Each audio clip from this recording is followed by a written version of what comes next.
안녕하십니까 성도 여러분. 하나님의 크신 은혜와 평강이 여러분 모두와 함께 하기를 간절히 바랍니다.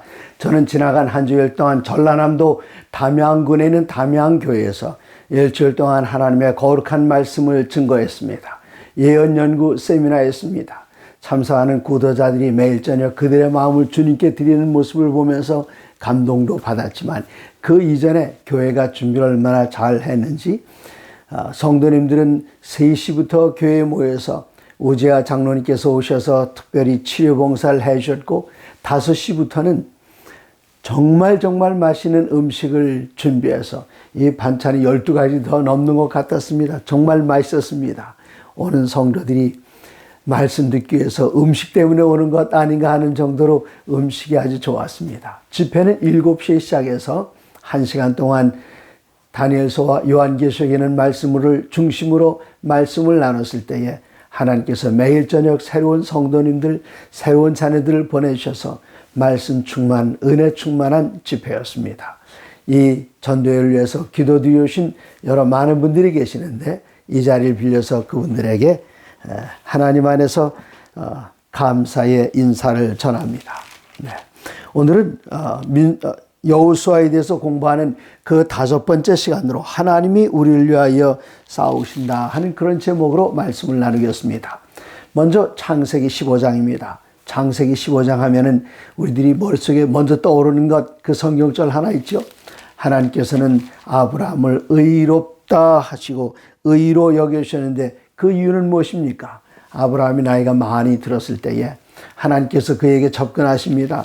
그리고 하나님께서 그에게 특별한 축복을 나누시길 원하시는데 이때 아브라함은 제가 나이가 몇 살인데요. 이제 그건 그만두고 우리 집에는 자식이 없으니 우리 집에서 길리운 이 종 엘리에셀이나 그랬더니 하나님께서 아니다. 너 잠깐 나와봐라.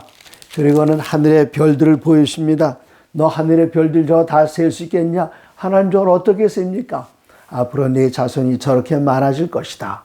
그걸 어떻게 그 노인네가 믿을 수 있겠습니까? 그런데 아브라함은 하나님께서 말씀하셨기 때문에 믿었습니다. 뭘 믿었다고요? 너 아이 많이 낳는다 하는 것, 하나님께서 약속하신 그것을 믿었습니다.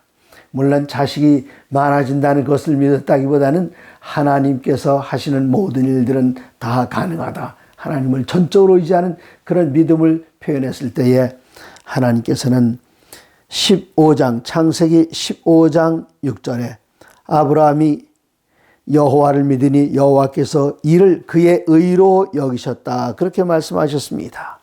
그리고 그날 해가 질 무렵에 하나님께서 아브라함에게 깊은 잠을 재우시고 그에게 임하신 다음에 그 자손들이 앞으로 어떻게 될 것인가를 이야기하셨습니다.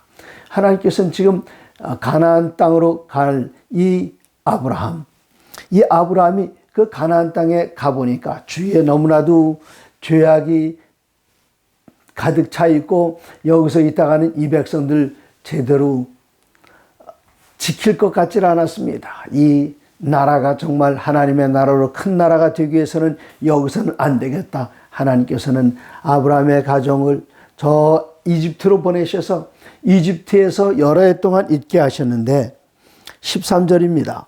여호와께서 아브라함에게 이르시되 너는 반드시 알라. 내 자손이 이방에서 객이 되어 그들을 섬기게 했고 그들은 400년 동안 내 자손을 괴롭히리니 이스라엘 백성들이 이집트 땅에 가니까 날씨도 좋고 그들이 기르는 양떼들도 잘 자라나고 고센 땅에 있을 때에 거기서 몇 대가 지나지 않았는데 인구가 거의 70명이 들어가는데 200만 명 이상이 되었습니다. 나라를 잃을 만큼 됐습니다. 그런데 사람들은 앉아서 넘어진 듯 쉬어간다고 그것이 좋아할 때에 나갈 생각을 하지 않아서 하나님께서는 바로를 사용하셔서 이스라엘 백성을 흔드셨습니다. 마침내 이스라엘 백성들은 출애굽을 했습니다. 그런데 그 출애굽을 해서 데려가실 땅이 가나안 땅인데 하나님께서는 왜 400년 동안이나 기다리셨을까? 이유가 여기 있습니다. 16절에 내 자손은 4대 만에 이 땅으로 돌아오리니 왜 4대까지 기다리는가? 당장 인구가 좀 한 100만 명쯤 되면 데리고 나오시지 이유가 있습니다. 하나님께서는 아브라함의 자손들 사랑하시지만 가나안 땅에 있는 사람들도 사랑하셨습니다. 말씀하십니다. 창세기 15장 16절 내 자손은 4대 만에 이 땅으로 돌아오리니 이는 아모리 족속의 죄악이 아직 가득 차지 아니함이라 하시니라. 하나님께서는 아모리 족속이 그들의 마음을 돌이키고 돌아오기를 기다리셨어요. 그들이 돌이킬 때까지는 하나님께서 그 이스라엘 백성들을 그곳에 보내지 않으셨습니다. 아모리 족속의 회심도 기다리신 하나님. 그러나 아모리 족속의 죄가 가득 차게 돼서 이제는 내버려둘 수 없다 하실 그때에 하나님께서는 이스라엘 백성들을 그들을 심판하는 도구로 사용하셨습니다. 400년 동안 이 아모리 족속의 죄악이 얼마나 대단했는가를 레위기에서는 이렇게 기록하고 있습니다. 레위기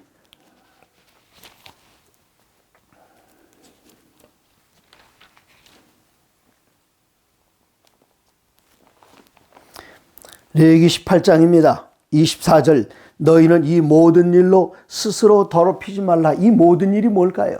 지금 제가 18장 24절이라고 그랬는데 1절부터 23절까지는 이 지역의 가나안 백성들의 죄가 낱낱이 기록이 되어 있습니다. 그 죄는 어떤 것입니까? 근친상간, 가족끼리 안에서 성적인 범죄를 범하는 것, 그리고 동성연애, 남자가 남자, 그리고 여자가 여자끼리 성적으로 살아가는 것, 그 다음에는 동물과까지 발전해서 수간, 이런 것들로 그 가나안 땅이 더럽혀져 있었습니다. 그래서 하나님께서는 이 땅을 더럽혀진 이 땅을 이스라엘 백성들을 보내셔서 그들을 다 내쫓으신 다음에 이렇게 말씀하십니다. 너희는 이 모든 일로 스스로 더럽히지 말라. 내가 너희 앞에서 쫓아내는 족속들이 이 모든 일로 말미암아 더러워졌고 그 땅도 더러워졌으므로 내가 그 악으로 말미암아 벌하고 그 땅도 스스로 주민을 토하여 내느니라. 네. 주민을 토하여 낸다. 그리고 이야기하십니다. 그들을 이렇게 쫓아냈던 것처럼 28절에 너희도 더럽히면 그 땅이 너희가 있기 전 주민을 토함같이 너희를 토할까 하노라. 그러므로 이런 가증한 일 하지 마라. 가나안 땅에 있는 사람들이 성적으로 부패하고 어려웠기 때문에 하나님께서 그들을 땅으로 하여금 토하여 내서 너희를 통해서 쫓아내게 하신 것처럼 너희도 그렇게 될 수 있다는 가능성을 보여줍니다. 이스라엘 백성들이 가나안 땅에 살면서 하나님께 온전히 충성했습니까? 그렇게 하지 않고 가나안의 신들을 섬기며 따라가게 될 때에 하나님께서는 바벨론을 사용하셔서 이스라엘 백성들을 징계하셨습니다. 아수르를 보내서 징계하셨습니다. 로마를 보내서 징계하셨습니다. 똑같이 이스라엘 백성들이 가나안 사람들을 쫓아냈던 것처럼 아수르 사람들이 북방 이스라엘 사람들을 점령하고 그들을 다른 곳으로 다 흩어버렸던, 쫓아냈던 같은 역사가 반복하고 있다는 것은 참으로 안타까운 일입니다. 시편 7편 11절에 있는 말씀은 이렇게 기록합니다. 하나님은 어떤 분이신가? 시편 7편 11절에 하나님은 의로우신 재판장이시며 그런데 그 하나님께서 매일 분노하시는 하나님이시로다. 매일 어떤 하나님이라고요? 분노하시는 하나님이라고요? 하나님께서 맨날 분노하실까요? 하나님께서는 사람에게 분노하는 것이 아니라 그 사람들이 가지고 있는 죄로 인하여 마음 아파하시고 죄로 인하여 분노하시기 때문에 하나님께서는 심판하시는데 가나안 땅에 있는 사람들의 그 죄로 인하여 죄와 함께 그들을 심판하십니다. 그런데 하나님께서는 심판하시는데 어떤 이들에게는 멸망의 심판이지만 8절에 보시면 여호와께서 만민의 심판을 행하시오니 여호와여 나의 의와 나의 성실함을 따라 나를 심판하소서. 하나님께서는 가나안 백성들 심판하지만 하나님의 백성들도 심판하십니다. 어떻게 심판하는가? 죄로 가득 찼을 때에 그들을 심판하여 벌 주시는 하나님께서는 하나님의 거룩함을 따라서 하나님의 의로우심을 따라서 사는 그런 백성들도 심판하십니다. 사람들이 그들을 핍박할 때에 하나님께서는 하나님의 백성들의 손을 번쩍 들어주시고 이는 내 백성이다, 그가 옳다 하는 것을 심판을 통해서 결정해 주시기 때문에 심판은 양쪽 다 필요합니다. 이런 하나님께서 심판하시는데 요한계시록 14장에 보시면은 거기 세 천사의 기별이 나옵니다. 거기에 심판 시간이 이뤘다. 네. 그가 근음선으로 가로되 하나님을 두려워하며 그에게 영광을 돌리라. 이는 그의 심판하실 시간이 이르렀음이니 하늘과 땅과 바다와 물들의 근원을 만드신 이를 경배하라. 그렇게 말씀하십니다. 이제 출애굽기 33장을 보시겠습니다. 출애굽기 33장 2절에 보시면은 내가 사자를 너보다 앞서 보내어 가나안 사람과 아모리 사람과 헷 사람과 브릿 사람과 히 사람과 여부 사람을 쫓아내고 이스라엘 백성들이 가나안 땅에 들어가서 가나안에 있는 죄가 관영한 아모리 사람들을 이스라엘 백성들이 쫓아내는 것이 아니라 하나님께서는 너희 싸울 필요 없다. 너희가 나에게 온전히 충성하고 내가 너희에게 준 말씀과 계명과 율례와 법도에 충실하기만 하면 너희가 싸우는 것이 아니라 다시 읽어볼까요? 내가 사자를 너보다 앞서 보내요. 가나안 사람과 아모리 사람과 헷 사람과 브릿 사람과 히 사람과 여부 사람을 쫓아내고 누가 쫓아낸다고요? 이스라엘 사람들이 나가서 쫓아내는 것이 아니라 그들이 하나님께 충성하기만 한다면 하나님께서 그들을 다 쫓아버리시겠다고 그렇게 이야기했습니다. 그러므로 하나님의 백성들이 순종하기만 하면은 하나님의 백성들이 그들에게 맡겨주신 그 땅은 젖과 꿀이 흐르는 땅입니다. 그러나 하나님께서 그들을 사랑하셔서 젖과 꿀이 흐르는 땅을 주셨는데 그들이 불순종해서 이 땅을 더럽히면 그 땅은 조금 전에 읽으셨던 그 말씀처럼 사람을 토해내는 땅입니다. 거기 거하지 못하게 하는 땅입니다. 불편한 땅입니다. 그러므로 땅은 같은 땅인데 하나님께 순종하여 하나님을 공경하고 그 율례와 법도와 계명을 지키면 그 땅은 젖과 꿀이 흐르는 땅이 되지만 하나님을 떠나서 우상을 숭배하고 온갖 모든 죄를 저지른다면 그 땅은 사람을 토하여 내는 땅이 되고 마는 것입니다. 13절 너희를 젖과 꿀이 흐르는 땅에 이르게 하려니와 그 땅을 조금 전에는 여기 사람들을 쫓아내고 가나안 사람들 쫓아내고 사람을 토하여내는 땅입니다. 그런데 3절에 보면은 젖과 꿀이 흐르는 땅에 이르게 하거니와 똑같은 땅인데 죄를 짓는 사람들에게는 그 사람들이 땅을 차지할 땐 땅이 더러워져서 토하여내지만 똑같은 땅이지만 하나님의 계명에 순종하고 말씀을 따르게 되면 같은 땅이 젖과 꿀이 흐르는 땅이 되겠다고 말씀하십니다. 그러므로 여러분께서 어디에 계시든지 여러분께서 계신 그 주위 환경을 토해내는 땅으로도 만들 수 있고 젖과 꿀이 흐르는 약속의 땅으로도 만들 수 있습니다. 하나님께서는 우리를 부르실 때에 옛날 창세기 12장에서 하나님께서 아브라함을 갈대아 우르로 불러내실 때에 그를 복의 통로로 삼겠다고 하셨던 것처럼 우리들은 하나님의 거룩한 말씀 안에 거하면서 하나님의 모든 말씀으로 살면서 하나님의 통로가 복의 통로가 되어서 주위의 사람들을 복되게 하는 하늘 시민이 되어야 하겠습니다. 같은 출애굽기 23장입니다. 출애굽기 23장 28절에는 이렇게 이야기합니다. 내가 왕벌을 내 앞에 보내리니 그 벌이 히위 족속과 가나안 족속과 헷 족속을 내 앞에서 쫓아내리라. 여기도 하나님께서 약속하십니다. 너희가 전쟁에서 가나안 사람들 쫓아내는 것이 아니라 내가 왕벌을 보내서 그 사람들 다 쫓아내겠다. 그렇게 말씀하십니다. 언제 하나님의 백성들이 신실한 그 동안에는 말입니다.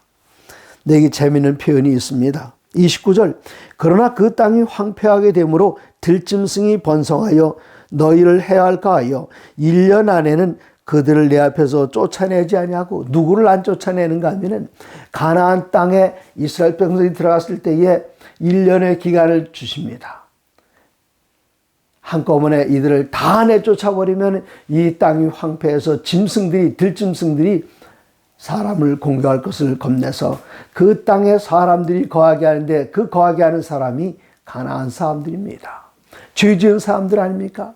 그런데 하나님께서는 1년 동안의 유예 기간을 가나안 사람들에게 주셔서 그들이 이스라엘 백성들을 보고 순종하는 모습을 보고 하나님의 축복 가운데 사는 그 모습을 보고 가나안 사람들도 회심할 기회가 있다는 것을 하나님께서는 여기서 보여주는 것입니다. 실제로 가나안 백성으로서 이스라엘 백성들에게 융화돼 가지고 생명을 유지했던 그런 사람들이 있습니까? 있습니다. 그들은 멸망당하지 않게 해서 여호수아를 속였습니다. 이때 여호수아는 실수했지만 기브온 사람들은 해야 할 일을 한 것입니다. 내가 이 백성들이 믿는 그 하나님의 백성, 그 하나님 같이 섬겨야겠다. 기브온 사람들, 그래서 이 기브온 사람들은 나중에 물긴 성전을 위해서 물 깃고 장작 패는 일을 했습니다. 그 일도 기쁨으로 했습니다. 그렇게 할 때에 나중에 바벨론에 갔다가 돌아올 때에 기브온 사람들도 같이 갔다가 같이 와서 하나님의 성 예루살렘 성을 보수하고 회복하는 일에 그들이 쓰이게 되었고 아브라함의 자손들 가운데 융화되어서 그들도 하나님의 선택한 백성들 가운데 있었던 것처럼 가나안 사람들에게 1년의 기회가 더 주어졌습니다. 그러나 그들이 하나님의 법 안에 살지 않고 우상을 섬기고 했기 때문에 그들의 기회는 박탈당하고 말았습니다. 이제 신명기 13장으로 가보시겠습니다. 이 신명기 13장에서 12절부터 시작되는 말씀입니다. 내 하나님 여호와께서 내게 주어 거주하게 하시는 한 성읍에 대하여 내게 소문이 들리기를 너희 가운데서 어떤 불량배가 나타나서 그 성읍 주민을 유혹하여 이르기를 너희가 알지 못하던 다른 신들을 우리가 가서 섬기자 한다 하거든 너는 자세히 묻고 살펴보아서 이런 가증한 일이 너희 가운데서 있다는 것이 확실한 사실로 드러나면 너는 마땅히 그 성읍 주민을 칼날로 죽이고 그 성읍과 그 가운데 거하는 모든 것과 가축을 칼로 죽이고 또 그 속에서 빼앗아 차지한 물건을 다 거리에 모아놓고 그 성읍과 탈취물 전부를 불살라 내 하나님께 여호와께 드릴지니 이 성읍은 영구히 폐허가 되어 다시는 건축되지 아니할 것이라. 지금 우리가 오늘 이 교과를 공부하면서 궁금한 것은 하나님은 평화의 하나님이시고 하나님께서는 이 세상에는 모든 사람들 똑같이 사랑하시는데 왜 이스라엘 백성은 더 사랑하시고 가나안 사람들은 못 보셔서 그들을 다 내치는가? 그렇지 않습니다. 이미 우리가 창세기 15장에서 본 것처럼 하나님께서는 그들에게도 기회를 주셔서 그들의 죄가 완전히 다 차기 전에는 하나님께서는 기다리고 참고 기다리십니다. 저는 다니엘서를 읽으면서 가장 감동받는 한 부분이 어떤 것인가 하면은 바벨론이 멸망하던 날 밤 손가락이 날아와서 벨사살이 잔치를 벌이는 그 자리에서 벽에다 글씨를 씁니다. 그 글씨의 내용이 메네 데겔 우바르신인데 하나님께서는 그냥 바벨론 보면 아십니다. 한순간에 다 없애버려야 할 것, 그렇게 죄가 가득한 곳이라는 걸 아십니다. 그런데 하나님께서는 당장 바벨론을 그날 저녁에 다 멸망시키실 그런 계획이셨지만 아직도 그들에겐 기회가 있었습니다. 어떤 기회입니까? 메네 데겔 우바르신. 하나님께서는 그들의 죄를 다 세보셨습니다. 한 번만 세보셔야 되는데 다시 한번 또 면회하십니다. 세보셨는데 그래도 이 바벨론을 아직 그냥 좀 더 여유를 주고 이 바벨론 사람들을 구원할 기회가 있을게 해서 하나님께서는 이 바벨론을 저울에다 놓고 달아보십니다. 달아보니까 무게가 나가질 않았어요. 그래서 그날 저녁에 고레스의 군대가 쳐들어와서 바벨론을 끝장내버리고 말았습니다. 하나님께서는 누구를 더 사랑하시고 누구를 덜 사랑하시고 그런 것도 없습니다. 말씀 가운데 거하고 하나님의 계명대로 살면 그 백성들을 붙들어 주십니다. 그러면 이스라엘 백성들이 가나안 쳐들어왔을 때에 이스라엘 백성들은 손을 들어주고 가나안 사람들을 멸망시키셨는가?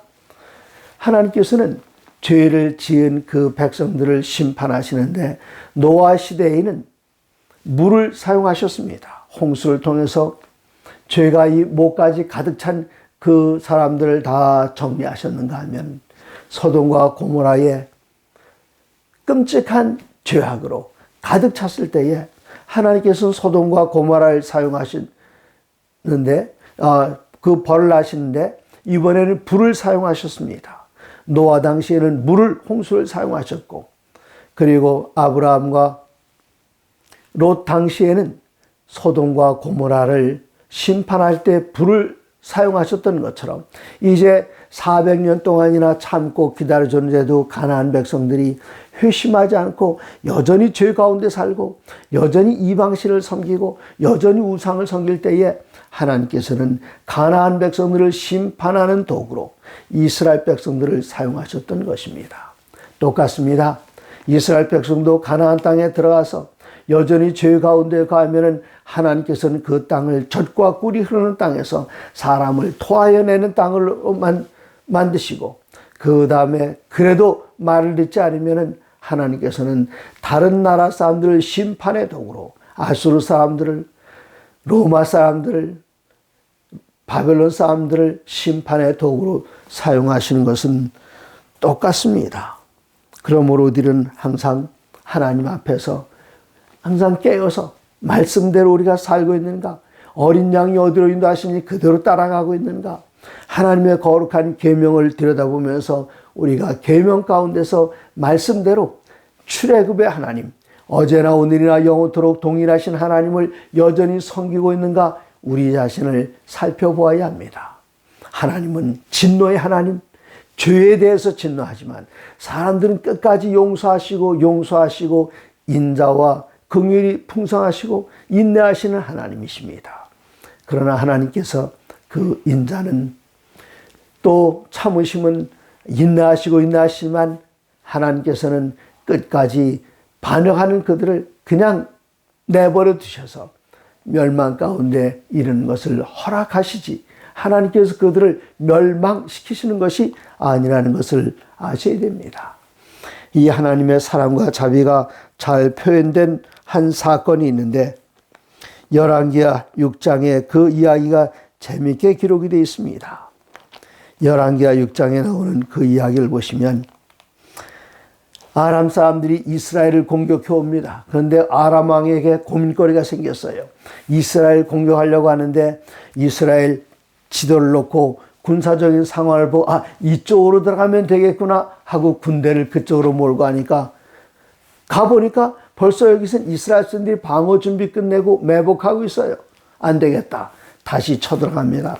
다시 작전 계획을 짜서 쳐들어가면은 바로 쳐들어가는 그 자리에서 기다리고 있다는 듯이 아람 사람들을 공격합니다. 이게 도대체 웬일인가 걱정하고 있을 때에 한 사람이 나타나서 그에게 이야기합니다. 열왕기하 6장 12절 그 신복 중에 한 사람이 이르되 우리 주 왕이여 아니로소이다.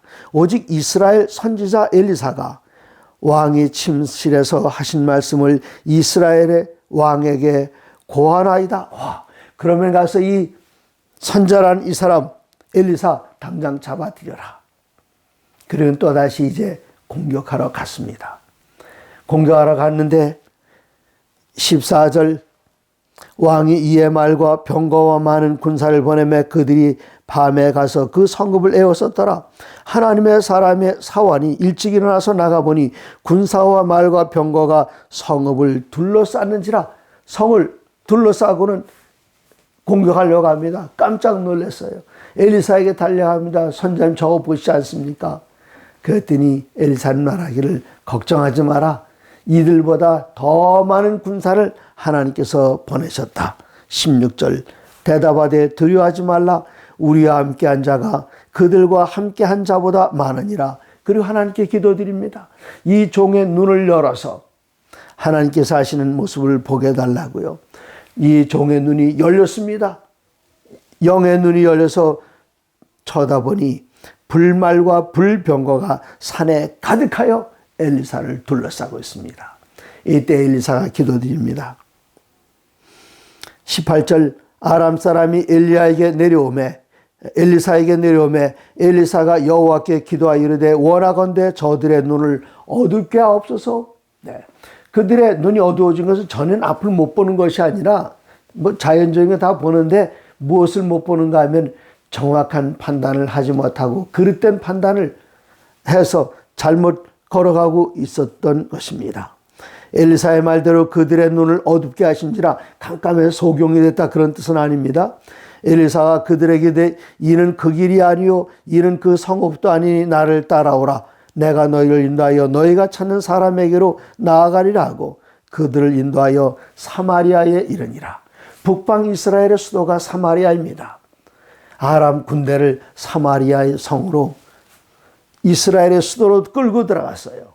이제 또 엘리사가 하나님께 기도드립니다. 저들의 눈을 열어주소서. 그들의 눈을 열었을 때 깜짝 놀랐습니다.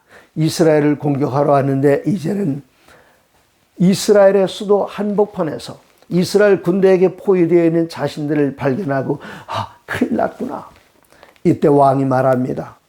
이 군사들을 어떻게 할까요? 내가 이 군사들을 쳐서 다 죽여버릴까요? 그때 엘리사는 말하기를 22절 대답하되 치지 마소서. 칼과 헐로 사로잡은 자인들 어찌하여 치리이까? 떡과 물을 그들 앞에 두어 먹고 마시게 하고 그들의 주인에게로 돌려보내소서 하는지라. 왕이 위하여 음식을 많이 베풀고 그들이 먹고 마시며 놓아주니 그들이 그들의 주인에게 돌아가니라. 이로부터 아람 군사의 부대가 다시는 이스라엘 땅에 들어오지 못하니라. 이것이 하나님의 방법입니다. 하나님은 어떤 분이신가? 특별히 에스겔 18장 23절에 이렇게 놀라운 말씀이 있습니다. 에스겔 18장 23절 주 여호와의 말씀이니라. 내가 어찌 악인이 죽는 것을 조금인들 기뻐하랴. 하나님께서는 악인들 죽는 것 기뻐하지 않습니다. 하나님께서 말씀하실 내가 악인이 죽는 것을 조금인들 기뻐하랴 아닙니다. 그가 돌이켜 그 길에서 떠나 사는 것을 어찌 기뻐하지 아니하겠느냐. 네. 20절입니다. 범죄하는 그 영혼은 죽을지라. 21절 그러나 악인이 만일 그가 행한 모든 죄에서 돌이켜 떠나 내 모든 율례를 지키고 정의와 공의를 행하면 반드시 살고 죽지 아니하리라. 그 범죄한 것이 하나도 기억함이 되지 아니하리니 그가 행한 공의로 살리라. 아무리 큰 죄를 지었어도 하나님 기억하지 않으신다 그랬습니다. 악인들이 죽는 것을 조금도 기뻐하지 않는다 그러셨습니다. 그들이 돌이켜서 그 길에서 떠나 사는 것을 하나님께서 어찌 기뻐하지 아니하겠느냐 그렇게 말씀하십니다. 그러므로 우리들이 전하는 세 천사의 기별 가운데 둘째 천사의 기별, 무너졌도다 큰 성 바벨론이요 무너졌으니 어쩌란 말입니까? 우리들의 기별은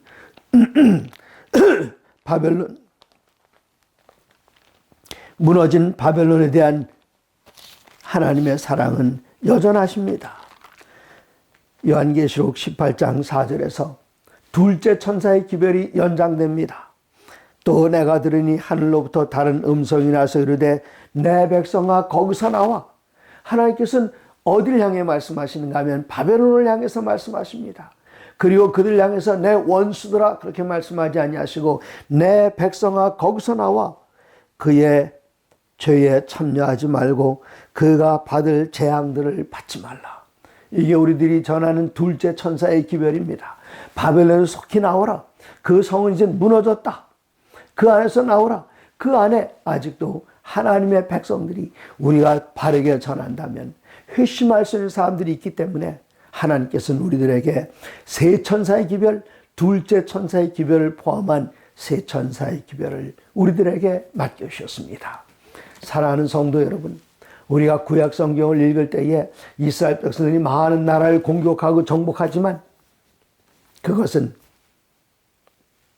하나님께서 사용하실 심판의 도구로 사용되었던 것이고, 그들에게 멸망받은 백성들은 다시 말씀드립니다마는 하나님의 법대로 살지 않고 우상을 숭배했기 때문입니다. 그러나 비록 하나님의 백성들이랄지라도 하나님을 섬기는 길에서 떠나면 하나님께서는 다른 몽둥이를 찾아서 그들을 벌하시게 됩니다. 그러므로 사랑하는 성도 여러분, 하나님의 모든 말씀으로 사시면서 어린 양이 어디로 인도하시는지 끝까지 따라가는 거룩한 성도 되시기를 간절히 바랍니다.